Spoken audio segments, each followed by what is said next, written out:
एक गरीब लड़की नूर, मगर बहुत खूबसूरत थी, एक वीरान हवेली में अकेले काम कर रही थी।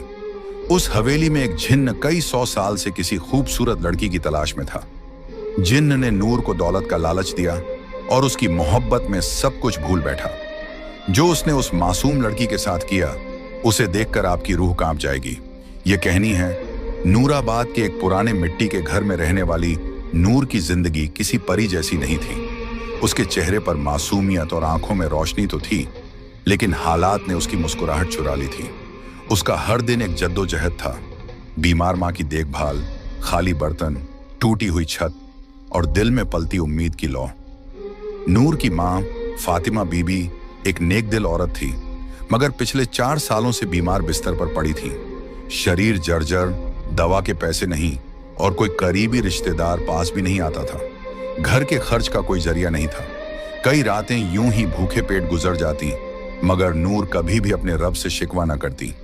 हर सुबह नूर फज्र की अजान पर उठती, अपने पुराने से जानामाज पर सजदा करती, फिर कुरान पाक की तिलावत करती। उसकी दुआओं में एक ही इल्तिजा होती, या अल्लाह मेरी माँ को शिफा दे और हमें हलाल रोजी का जरिया अता फरमा। गांव में बहुत से लोगों ने उसे बुरे रास्तों की सलाह दी। कुछ ने शादी का लालच दिया तो कुछ ने नौकरानी बनाने की पेशकश। बट नूर हर बार सिर्फ एक जवाब देती, मेरे रब ने जो लिखा है वही बेहतर है, मैं अपना सब्र नहीं बेच सकती। फिर एक दिन गांव की एक बूढ़ी औरत ने उसे बताया कि जंगल के किनारे एक वीरान हवेली है, जहां सालों से कोई टिकता नहीं, मगर अब मालिक लोग शहर में हैं और वहां काम करने वाले की जरूरत है। मेहनत का अच्छा पैसा मिलता है। नूर ने माँ की आंखों में झांक कर देखा, कमजोरी, दर्द और बेबसी। उसने फैसला कर लिया, अगर हवेली में शैतान भी हो तो अल्लाह की कलमा और तिलावत के साथ जाऊंगी। माँ से इजाजत ली, 2 रोटी और कुरान की छोटी किताब झोली में डाली और निकल पड़ी एक ऐसे रास्ते पर जहां उसके सब्र और ईमान की सबसे बड़ी आजमाइश होने वाली थी। जिस हवेली की तरफ नूर रवाना हुई थी, उसका नाम था शमसी हवेली, जो कभी जमींदार नवाब जैनुल आबिदीन शमसी की रिहाइश हुआ करती थी। लगभग 100 साल पहले यह हवेली गांव की सबसे आलीशान इमारत थी। संगमरमर की दीवारें, बड़े बड़े झूमर, बाग बगीचे और फव्वारे। नवाब साहब बहुत अमीर थे, मगर उनकी एक ही औलाद थी, एक लड़की, जुलेखा। कहते हैं कि जुलेखा बेमिसाल हुस्न वाली मगर बहुत घमंडी थी। एक दिन उसकी शादी एक शरीफ मगर गरीब लड़के से तय हुई, जिसे वो पसंद नहीं करती थी। उसी रात जुलेखा ने खुद को हवेली के सबसे ऊपरी कमरे में बंद कर लिया और सुबह उसकी लाश झूमर से लटकी हुई मिली। मगर अजीब बात यह थी कि उसके चेहरे पर गुस्से की शिकन थी, जैसे वो मरने के बाद भी किसी से नफरत कर रही हो। उसके बाद उस हवेली में अजीब घटनाएं होने लगी। नौकर चाकर गायब होने लगे, कुछ पागल हो गए, कुछ बड़बड़ाते हुए जंगलों में भटकते पाए गए। गांव के बुजुर्ग बताते हैं कि हवेली की दीवारों में किसी ने काले इल्म का सहारा लेकर जिन्नात को कैद किया था, जो अब आजाद घूमते हैं। कई लोगों ने दावा किया कि रात के वक्त हवेली से किसी लड़की की रोने की आवाजें आती हैं। कुछ ने झरोकों से किसी सफेद लिबास वाली औरत को देखे जाने की बात कही। गांव में बच्चे हवेली के पास जाने से डरते थे और बड़े लोग दूर से ही सलाम करके गुजरते थे। कहते हैं जो भी वहां काम करने गया ज्यादा दिन नहीं टिक सका। कुछ ने डर के मारे छोड़ दिया और कुछ हमेशा के लिए गायब हो गए। लेकिन नूर ने जब ये सब सुना तो सिर्फ एक बात कही, अगर ये हवेली जिन्हों की है तो मेरा रब भी रब्बुन्नास, मलिकिन्नास, इलाहिन्नास है। और इसी यकीन के साथ वो उस हवेली के फाटक से अंदर दाखिल हुई, जहां दीवारों की दरारों में वक़्त छुपा हुआ था और हवाओं में जुलेखा के शिकवे अब भी गूंजते थे। शमसी हवेली की दीवारों में बसी वह अदृश्य साया कोई आम जिन्न नहीं था। उसका नाम था कामिल, और वह न तो पूरी तरह से जिन्न था, न ही पूरी तरह इंसान। वह उन रूहानी जिन्हों में से था जो पहले इबादत गुजार और फरिश्तों की तरह पाक हुआ करते थे। उसका रिश्ता अल्लाह से गहरा था और वह जन्नत में दाखिल होने वाले जिन्नात की फहरिस्त में था। मगर सैकड़ों साल पहले एक इम्तिहान ने उसे तोड़ दिया। कामिल को एक इंसानी लड़की से रूहानी मोहब्बत हो गई थी। उस मोहब्बत में वह इतना डूबा कि जब वह लड़की किसी और से निकाह कर ली तो कामिल ने अपने रब से शिकायत कर दी, तूने मेरे दिल में इश्क डाला, फिर उसे मुझसे दूर क्यों किया। यह शिकवा उसे रूहानी जिन्न की रूह से निकालकर दुनियावी मोहब्बत में डूबे इब्लीस की सरहदों तक ले गया। वह तड़पते हुए उस हवेली में आया जहां जुलेखा की नफरत और मौत की बद्दुआ से हवेली की दीवारें पहले ही शैतानी ताकतों से भर चुकी थीं। वहां कामिल सालों तक अकेला भटकता रहा, एक ऐसी रूह जो मोहब्बत के नाम पर टूटी हुई थी। जब नूर पहली बार हवेली में दाखिल हुई तो उसकी आवाज, उसकी तिलावत, उसका सब्र, ये सब कामिल के उस टूटे हुए वजूद में सुकून की तरह उतरने लगे। वो हर रोज छुपकर उसे देखता, जब वह माँ के लिए तसब्बह पढ़ती, जब वह झाड़ू लगाते वक्त कुरान की आयतें बुदबुदाती, जब वह रात में आंसुओं के साथ दुआ मांगती। कामिल के लिए ये कोई आम लड़की नहीं थी। ये मोहब्बत जिस्मानी नहीं थी, बल्कि उसके रूह के उस खाली हिस्से को भर रही थी जो सदियों से तन्हा था। मगर एक जिन्न का इंसान से इश्क, और वो भी अल्लाह की बंदी से, क्या यह मोहब्बत पाक थी या फिर से एक गुनाह की शुरुआत? कामिल खुद इस उलझन में फंसा हुआ था, मगर इस बार वो मोहब्बत को पाने के लिए हर हद पार करने को तैयार था। मगर नूर के लिए नहीं, बल्कि खुद को मुकम्मल महसूस करने के लिए। और यही से शुरू हुआ एक ऐसा सफर जहां मोहब्बत और मखलूकात का फर्क मिटने लगा। शमसी हवेली में नूर को आए कुछ ही दिन हुए थे, लेकिन कामिल की दीवानगी हर रोज बढ़ रही थी। वो हर लम्हा उसे देखता, उसके आसपास रहता, मगर दिखाई कभी ना देता। उसके इश्क का तरीका अजीब था, नूर को डराना नहीं, बल्कि मोहब्बत और राहत के जरिए झुकाना। एक रात जब नूर माँ की दवाई खरीदने के लिए रो रही थी, तभी अलमारी का दरवाजा अपने आप खुला और एक थैली जमीन पर गिरी। उसमें सोने के सिक्के थे। नूर सहम गई। वो समझ गई कि यह इंसानी करम नहीं। डरते हुए कुरान की तिलावत शुरू कर दी, मगर सिक्के वहीं पड़े रहे। उसी रात उसे सपने में एक आवाज आई, ये तेरे लिए है नूर, बस तेरा हाँ चाहिए। तुझे और तेरी माँ को जिंदगी भर कोई तकलीफ नहीं होगी। नूर की आंखें खुलीं और उसने उसी वक्त सजदा किया, या रब्बी, मुझे तेरा दिया हुआ सब्र और फक्र ही काफी है। मुझे किसी नजरी हिफाजत की जरूरत नहीं। मुझे तेरा सहारा चाहिए, न कि किसी जिन्न का एहसान। अगले दिन हवेली की दीवारें महकने लगी। बिस्तर पर रेशमी चादरें, टेबल पर गुलाब और माँ की दवाइयां खुद ब खुद आ गईं। नूर ने सब कुछ हटाया, कुरान की सूरह बकराह की तिलावत की और सख्ती से कहा, अगर ये सब किसी छुपे मखलूकन की तरफ से है तो सुन ले, मैं अल्लाह की बंदी हूँ, किसी और की नहीं। ये पहली बार था जब कामिल को किसी इंसान ने इतने सब्र, यकीन और खुददारी से इनकार किया। वह तिलमिला गया, मगर नूर की दुआओं की ताकत से पीछे हट गया। उस रात नूर ने माँ के पैरों पर हाथ रखकर दुआ मांगी, या अल्लाह, तू गरीबों का मददगार है, तू मेरा और मेरी माँ का भी रब है। अगर तू चाहे तो बिना किसी जिन्न या इंसान के मेरी मुश्किलें दूर कर सकता है।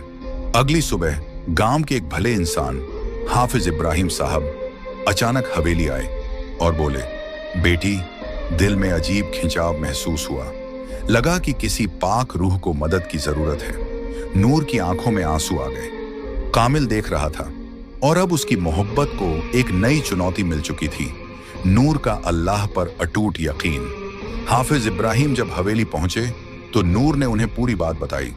सोने की थैली, सपनों में आवाजें, रेशमी चादरें और माँ की दवाइयां। हाफिज साहब गहरी सांस लेते हुए बोले, बेटी नूर, तू जिस इम्तिहान से गुजर रही है वो सिर्फ तेरी नहीं, हर उस मोमिन की कहानी है जो तवक्कुल का असली मतलब नहीं समझता। याद रखो, जो अल्लाह पर भरोसा करता है, अल्लाह उसके लिए काफी है। फिर उन्होंने समझाया कि तवक्कुल का मतलब सिर्फ दुआ करना नहीं, बल्कि यह यकीन रखना है कि मदद सिर्फ वहीं से आएगी जहां से कोई देख भी नहीं सकता, सिर्फ अल्लाह की तरफ से। नूर ने आंसुओं के साथ सिर हिलाया। हाफिज साहब ने उसे शैतानी वसवसे से बचने का तरीका भी बताया। जब भी तुम्हें कोई अनजानी आवाज या लालच महसूस हो, औजु बिल्लाहि मिनश शैतानिर रजीम पढ़ो और सूरह फलक और सूरह नास की तिलावत करो। इन दो सूरहों को मुअव्वजातैन कहा गया है। यह हर बुराई से पनाह देती है। उसने एक छोटी सी तस्बीह नूर को दी और कहा, जब भी तुम्हें डर लगे 33 बार या हफीजू, 33 बार या मुतकब्बिर पढ़ा करो। अल्लाह की हिफाजत तेरे चारों तरफ ढाल बन जाएगी। नूर ने पूछा, मगर हाफिज साहब, क्या जिन्न वाकई होते हैं? क्या वो हम इंसानों को नुकसान पहुंचा सकते हैं? हाफिज साहब मुस्कुराए और बोले, हाँ, जिन्न का वजूद कुरान से साबित है। सूरह अल जिन्न पूरी की पूरी जिन्हों के बारे में है। नबी पाक ने भी जिन्हों को दावत दी थी और उन्हें कुरान सुनाया था। मगर जो जिन्न शैतान की राह पर होते हैं वो इंसानों को वसफ से और धोखे से गुमराह करते हैं। फिर उन्होंने हदीस सुनाई, शैतान इंसान की रगों में खून की तरह दौड़ता है, मगर जिक्रुल्लाह उस शैतान को निकाल देता है। उस दिन के बाद नूर ने हवेली के हर कमरे में सूरह बकरह की तिलावत शुरू कर दी। कामिल हर रोज यह सब सुनता, उसका दिल जलता, मगर अजीब तरह से सुकून भी महसूस करता। उसे पहली बार एहसास हुआ कि नूर की मोहब्बत पाने के लिए उसे नूर के रब से टकराना नहीं, बल्कि उसके रब को समझना पड़ेगा। गांव नूराबाद की मस्जिद के पास एक पुरानी नीम के पेड़ की छांव में बैठा एक बुजुर्ग अक्सर तस्बीह घुमाता रहता था। उसका नाम था हाफिज इब्राहिम।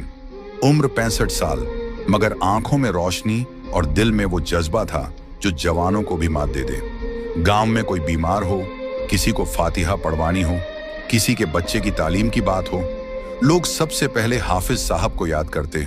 उनका हर लफ्ज कुरान और हदीस से बंधा होता था। उनकी आवाज में ऐसी रूहानियत थी कि नूर जैसी बच्चियां उनके सामने बैठकर तिलावत सीखती और बूढ़े लोग उनकी दुआओं से राहत पाते। एक रात जब वो तहज्जुद के वक्त नमाज में मशगूल थे, उनके दिल में एक बेचैनी सी हुई, जैसे किसी पाक रूह को मदद चाहिए। उन्होंने उसी वक्त साजो सामान समेटा, कुरान पाक और रूहानी किताबें उठाईं और हवेली की तरफ रवाना हुए। नूर उन्हें देखकर चौंकी। जब उसने अपनी हालत बयान की तो हाफिज साहब ने उसके सिर पर हाथ रखते हुए कहा, बेटी, तू मोहब्बत और शैतान के वसवसों के बीच फंसी है, मगर याद रख, अल्लाह की रजा से बढ़कर कुछ नहीं। उन्होंने हवेली के हर कमरे में सूरह बकरह, आयतुल कुर्सी और सूरह जिन्न की तिलावत शुरू कर दी। हाफिज साहब ने एक पाक पानी से भरी शीशी दी, जिस पर उन्होंने 41 बार सूरह फातिहा और सूरह इखलास पढ़ी थी। उन्होंने कहा, इस पानी को हर कमरे में छिड़क देना और रात में सूरह नास, सूरह फलक और आयतुल कुर्सी जरूर पढ़ना। ये जिन्न की आग को ठंडा करती है। कामिल, जो दीवारों के पीछे से सब देख रहा था, पहली बार खुद को कमजोर और डगमगाता हुआ महसूस करने लगा। उसके लिए ये सिर्फ एक हाफिज नहीं, बल्कि एक रूहानी योद्धा था, जो सिर्फ अल्फाज नहीं, कलामुल्लाह की रोशनी से लड़ रहा था। हाफिज इब्राहिम अब नूर की निगरानी में थे। वो उसे सिर्फ जिन्न से नहीं, बल्कि हर उस रास्ते से बचाना चाहते थे जो उसे अल्लाह से दूर कर सकता था। उन्होंने कहा, नूर, तुझे सिर्फ जिन्न से नहीं, अपने ही नफ्स से भी लड़ना है। मोहब्बत की आग तभी रोशनी बनती है जब उसमें अल्लाह की रजा शामिल हो। और अब हवेली में एक तरफ कामिल का इश्क बढ़ता जा रहा था और दूसरी तरफ हाफिज इब्राहिम की दुआओं और कुरान की रोशनी से हवेली बदलने लगी थी। हवेली के अंदर जिन्न और इंसान के बीच एक खामोश जंग चल रही थी। मगर उस हवेली से दूर गांव की कच्ची झोपड़ी में एक औरत, एक माँ, अपने रब के सामने झुकी हुई थी। फातिमा बीबी, नूर की माँ, अब भी बिस्तर पर थी, मगर उनकी रूह हर रोज तड़प रही थी। बेटी की इज्जत, उसके ईमान और उसकी तन्हा जिंदगी की चिंता उनके दिल को जला रही थी। नूर के जाने के बाद उन्होंने खाना कम कर दिया था, मगर सजदे ज्यादा। हर रात वो अल्लाह से रो रो कर कहती, या रब्बी, तू जानता है मेरी बेटी कैसी है। वो तेरी राह पर है, तेरी किताब से मोहब्बत करती है और मैंने उसे तुझी पर छोड़ा है। तू उसे किसी गुमराही, किसी जिन्न, किसी इंसानी या शैतानी ताकत से बचा लेना। एक रात जब हवेली में नूर कुरान पढ़ रही थी और कामिल दीवार की ओर से उसे देख रहा था, तभी उसे एक अजीब रूहानी कंपन महसूस हुआ, जैसे कोई नामालूम रोशनी हवेली में दाखिल हो गई हो। कामिल पीछे हटा और पहली बार उसे घुटन महसूस हुई। उस घड़ी में गांव की उसी झोपड़ी में फातिमा बीबी सजदे में थी और कह रही थी, या अल्लाह, अगर मेरी बेटी की हिफाजत के लिए मेरी जिंदगी चाहिए तो तू मुझे उठा ले, मगर उसे हर बुराई से बचा ले। उनकी ये दुआ आसमानों को चीरती हुई अर्श तक पहुंची। कहते हैं, माँ की दुआ अगर सच्चे दिल से निकले तो वो तकदीर भी बदल सकती है। और उस रात कामिल को एहसास हुआ कि नूर अकेली नहीं है। वो उस माँ की दुआओं की हिफाजत में है जिसे अल्लाह से सीधा रिश्ता है। अगले दिन नूर को हवेली की एक खिड़की से सफेद रोशनी सी दिखी और दिल में एक अजीब सुकून। वो समझ गई, उसकी माँ ने जरूर दुआ की होगी और रब ने जरूर सुनी होगी। उसने कुरान की एक आयत दोहराई, उज्कुरूनी अज़कुरकुम, तुम मुझे याद करो, मैं तुम्हें याद करूंगा। नूर के बार बार इनकार और अल्लाह के नाम से पनाह मांगने से कामिल की मोहब्बत धीरे धीरे दर्द में और फिर जुनून में बदलने लगी थी। पहले वो नूर के आसपास रहकर बस सुकून महसूस करता था, अब उसे उसकी हर बात में अपनी तौहीन महसूस होने लगी। मैंने उसे सब कुछ देना चाहा, अमीरी, राहत, उसकी माँ की शिफा तक, और उसने मुझे ठुकरा दिया सिर्फ इसलिए कि मैं जिन्न हूं।